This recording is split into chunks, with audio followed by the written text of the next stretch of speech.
In 2024, Hwang Jung-min brings us the latest action crime blockbuster Mission, Cross, which took Korea by storm and swept numerous awards as soon as it was released. This time, Hwang Jung-min completely changed his usual style, from playing a powerful overlord to becoming a humble house husband, whose daily job is to take care of his wife Mi-seon, a tough detective in the Major Crimes Unit. But what Mi-seon never imagined, no matter how hard she thought, was that the man lying next to her every night, the man who seemed to live off her, who only dared to secretly take money from her wallet while she was asleep, was in fact a retired agent from the National Defense Security Department. Kang-moo's retirement was all because of one mission. At that time, after receiving intelligence about an illegal arms transport, he ignored the original plan, took one teammate with him, and went straight to the enemy's control room to install a pulse device, aiming to destroy their information system. The plan seemed to succeed, but during the retreat, he discovered that his teammate covering him had been captured. The enemy then threatened him with his teammate's life, forcing Kang-moo to reveal the deactivation code of the pulse device. Because of this, Kang-moo was accused of disobeying orders and forced into retirement. After that, he started his so-called laid-back life, hiding his true identity, marrying a wife, cooking meals for his detective spouse, sending their child to school, and occasionally making small money to support the family. But only 6 years into his peaceful life, everything suddenly changed. That day, while Kang-moo was buying fruit on the street for his hardworking wife, a woman being chased rushed past him. The moment he turned his head, his eyes froze in shock, because that woman was none other than Hee-ju, his colleague from the Defense Department, where he had served for 20 long years. Hee-ju was quickly cornered into an alley, and when she realized she was surrounded, she grabbed her bag to fight back against the attackers. Just as everyone thought Hee-ju could be easily overpowered, suddenly, one of the men was dragged into the darkness by a pair of hands. This unexpected scene startled the others, and they rushed to check what happened, but in the very next second, without any surprise, the one who appeared was Kang-moo. After taking down the attackers, the two of them went to a nearby bus stop. Kang-moo began questioning her. "Who are those people?" "Hee-ju, are you still doing your old job?" But Hee-ju insisted she was already retired. Kang-moo knew things were not that simple, so he asked her again, "Does this have something to do with Kim Young-san?"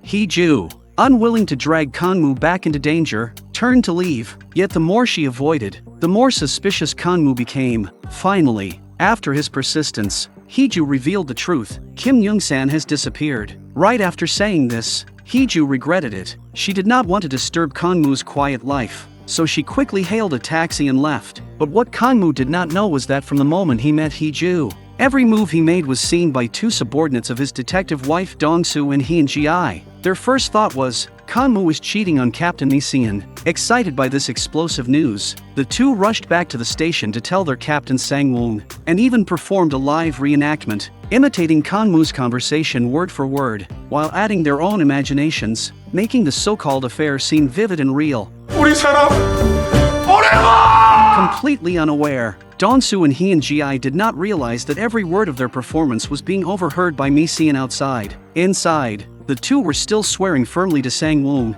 That man was definitely Kang-moo.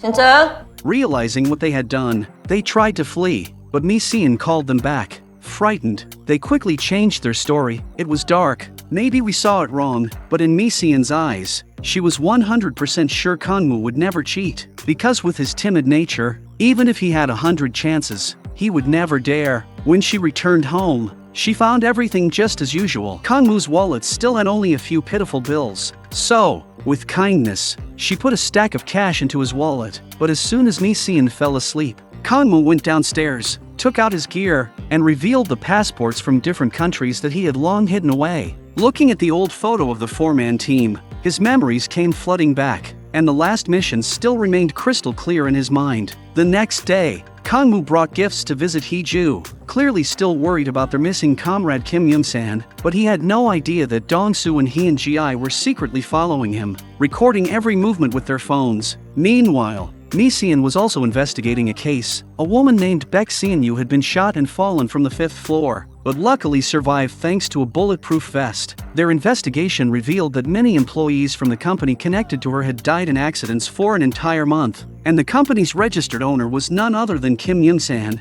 who could no longer be contacted. Just then, Sang-woong's phone suddenly rang. When he looked at it, his face filled with disbelief. Curious, Mi-seon immediately grabbed the phone to see what was going on, but the moment she saw it, her smile disappeared.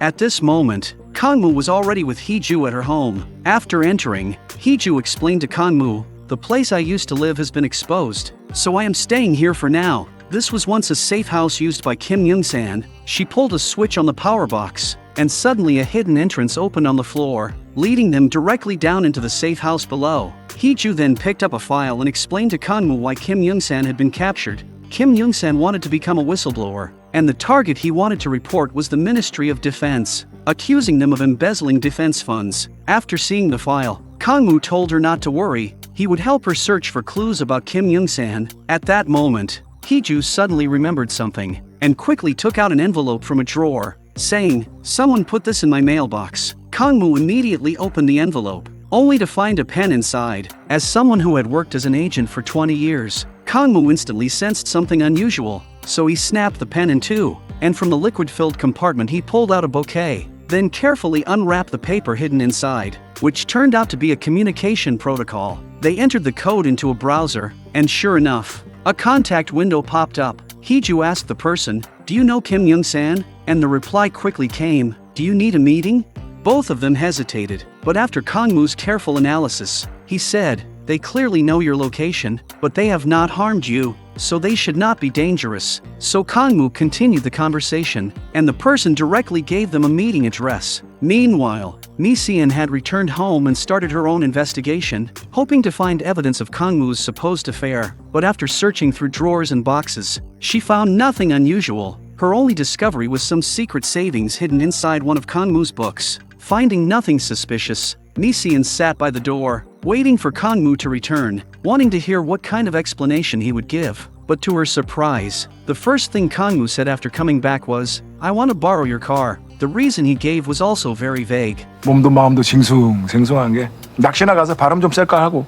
싱숭생숭하시겠지? 싱숭생숭하시겠어? It was clear that he did not understand what Mi-seon was really hinting at. The next day, Mi-seon drove Sang-woong's mother's car and secretly followed Kang-moo. When she saw him loading fishing gear into the trunk, Sang-woong exaggeratedly said, "This is the typical behavior pattern of someone cheating." As Kang-moo drove away, Mi-seon followed him all the way to an underground parking lot, where she saw him walking into a hotel together with Hee-ju. 결국 호텔이었어. 쟤도 씨 낚시 지대로 하네. Furious, Mi-seon scolded Sang-woong and ordered him to get the room number immediately. When they got the number, the two went straight to the door. Mi-seon prepared her equipment, clearly ready to catch them red-handed, but Sang-woong stopped her at the door, saying, "What if you go in and they are only talking? Wouldn't that make the situation even more embarrassing?" Taking his advice, Mi-seon went into the building across the street, set up a drone, and began monitoring Kang-moo and Hee-ju's every move inside the room. Watching the two of them together, Sang-woong even started giving a live commentary, which made Mi-seon so jealous that she smashed the drone in anger. Just then, she answered a phone call, and after listening she told Sang-woong, "The surveillance video of Baek-seon US shooting case has been found." Before leaving, they deliberately parked in front of Kang-moo's car and turned on the dashcam to record everything. Back inside, Kang-moo received a call instructing him and Hee-ju to go to another room. When they arrived, a man inside revealed his identity. "I once worked with Kim Young-san." He then turned on a projector and told them the truth. Not long ago, the state signed a false dual contract involving weapons research and space exploration, but in reality it was fake. The money had already been allocated, a total of 3.5 trillion won. The mastermind behind it all was a powerful military contractor named General Park. On the screen, a symbol appeared, which made Kang-moo's eyes widen, because 6 years ago, during his last mission to stop arms smuggling, he had seen the exact same symbol. This proved that the incident back then was also orchestrated by General Park. Kim Young-san had lost a teammate in that same operation, and he secretly formed a team to take revenge on General Park. So Kim Young-san took the money, because as long as General Park could not find the funds, he would eventually show himself,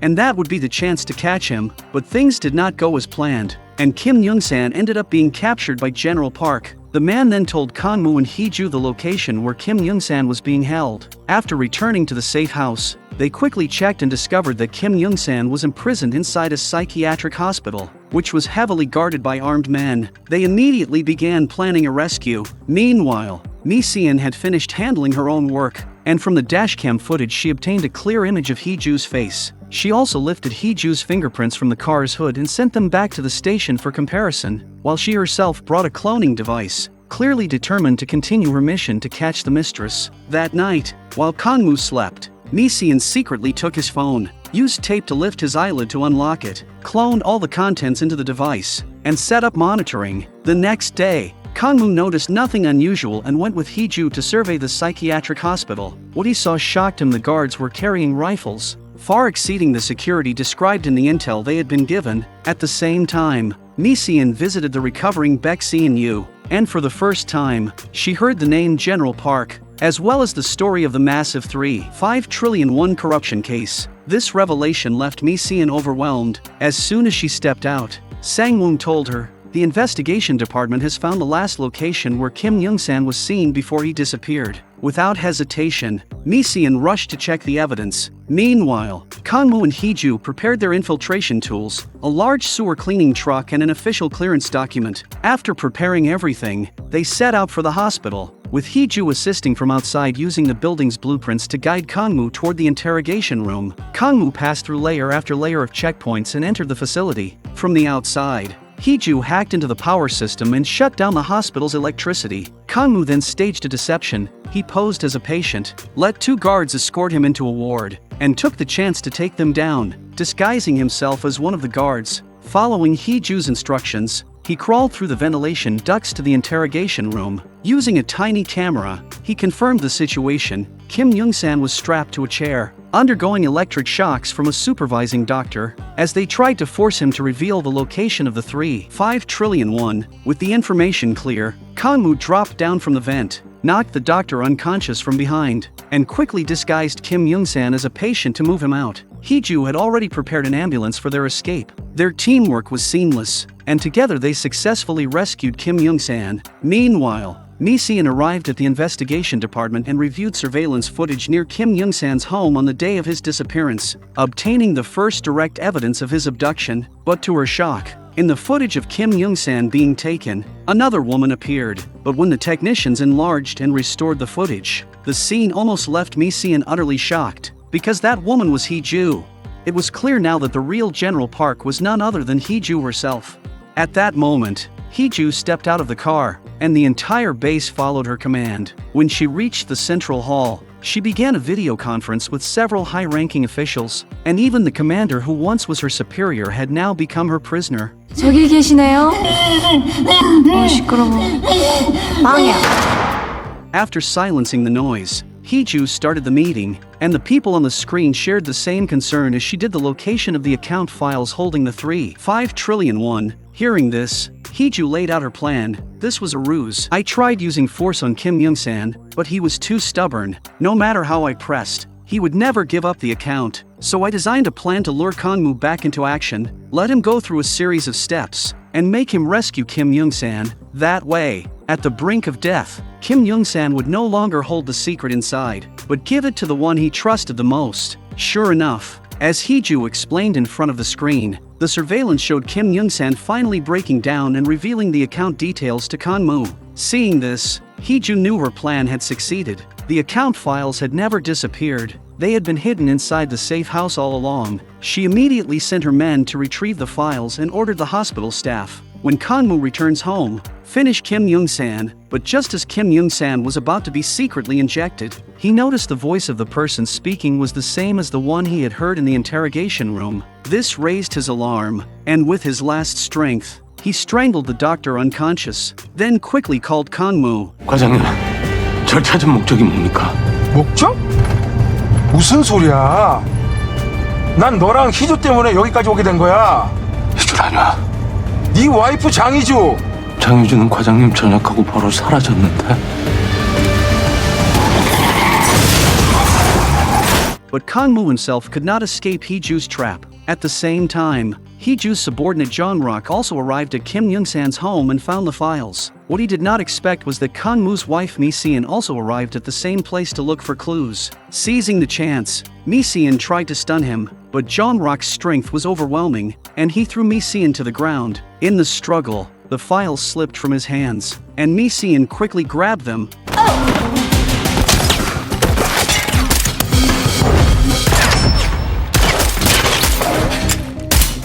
After driving the attackers back, Mi-seon copied the contents of the USB drive into the cloning device. Once she finished, she ran out of bullets, and as Jong-rok closed in, she had no choice but to surrender. Sorry, 내가 남 잘 되는 꼴을 못 봐서. 복구 불능입니다. 그런데 파일을 전송하는 적은 있습니다. With no other option, Jong-rok called Hee-ju. Hearing the news, Hee-ju flew into a rage, captured Mi-seon, and interrogated her harshly. Where is the copied file? But Mi-seon refused to speak, forcing Hee-ju to drug her. Then Hee-ju ordered her men to live stream Kang-moo's condition to Mi-seon, saying, "If you don't speak by the time I count to 3, Kang-moo will die right in front of you." At the last second, Mi-seon gave them a location, but it was Kang-moo's phone, because as a cloning device, that phone had also received the file. Confirming this, Hee-ju realized the files were indeed inside Kang-moo's phone, but after getting the files, she immediately ordered, "Eliminate Kang-moo." 이 아줌마는 어떻게 처리할까요? 즐겨. As soon as she gave the order, one of her men raised a chainsaw to kill Mi-seon, but at that exact moment, Kang-moo drove straight through the wall, taking down the attackers one by one with his gun. This left Mi-seon frozen in shock. She never imagined her timid husband had such skills. From this moment on, she felt as though she no longer recognized him.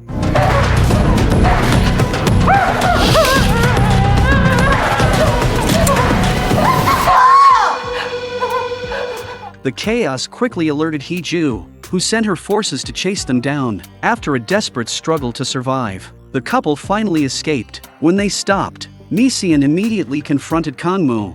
말해. 네가 누군지 말해. 미선아 잠깐만. 아까 네가 본 그대로야. 나 예전에 정보사령부 특수요원이었어. 그렇게 살았었어. Overwhelmed by emotions, Mi-seon broke down, but in the end she forgave Kang-moo. Together, they returned to the safe house and began preparing their gear, but Mi-seon could not determine Hee-ju's exact location, only a vague signal in the middle of a deserted mountain range, where no one was supposed to be. 거기에 지하 벙커가 있어. 야, 차라리 63빌딩 밑에도 지하벙커가 있다 그래라. The next moment, before Mi-seon could react, Kang-moo was already equipping himself with Kim Young-san's weapons. 쌀벌하다 쌀벌해. 야, 그동안 어떻게 참았냐 박강모. After this brief interlude, the two set out for Hee-ju's location. They planned to enter through a secret escape tunnel Kang-moo knew, taking down 2 guards before fighting their way in, killing anyone who blocked their path. Inside, Hee-ju knew they had infiltrated, but her focus remained on laundering the 3.5 trillion won, so she ignored them for the moment. But she never expected that her hundreds of men would be no match for Kang-moo and Mi-seon. Finally, Kang-moo reached the power room and cut the electricity to the entire bunker. 뭐야? 빨리 확인해. 모두 거기 상황 보고해. 네가 어떻게 이럴 수가 있어? 내가 연기 좀 했지? 야, 이거 3조짜리 판이야. 됐고!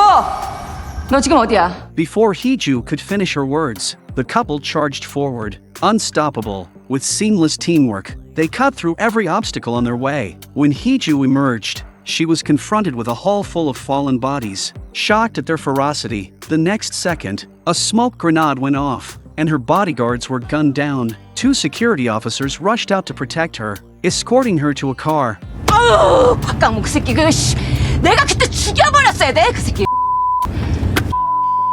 But the driver and passenger were none other than Kang-moo and Mi-seon. Yet before they could get far, Jong-rok rammed into their car, sending it flying. After a fierce battle, Jong-rok could not withstand Kang-moo's assault and was shot dead. Hee-ju, however, escaped into another vehicle and sped away. Kang-moo and Mi-seon chased her relentlessly. When Mi-seon could no longer catch up with Hee-ju, she revealed her hidden skill. Because she had once been the national shooting champion, with a single shot, she hit a nitrogen tank on the ground, blowing up her own car. Kang-moo and Mi-seon then closed in, finally seizing the files from her hands. And with that, The story came to an end.